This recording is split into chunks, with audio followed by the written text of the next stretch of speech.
Welcome to the slop farm. Enjoy the video. You must act now. Open your terminal and list affected node IPs, interfaces, and error codes so you know what to fix.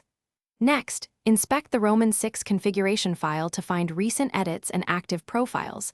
This reveals mismatched settings.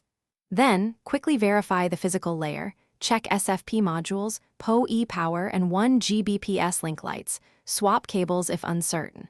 Once done, log the changes and move immediately to isolated testing to avoid impacting production traffic.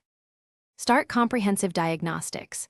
Ping and traceroute the problematic paths, run Roman 6 diagnose, and path MTU checks to reveal drops. Then compare running and startup configurations to spot unintended changes. Apply targeted reloads to affected services instead of full system resets to preserve state.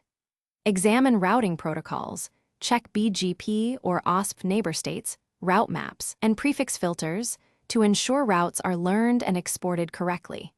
Make sure to document each command and outcome so you can back out steps if anything worsens.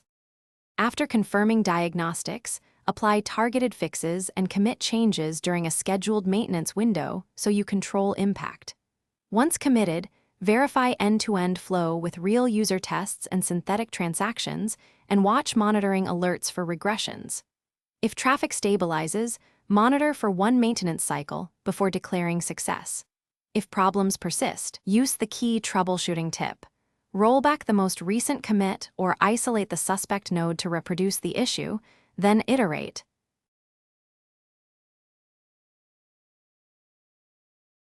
Thanks for watching. Consider subscribing if we helped you today.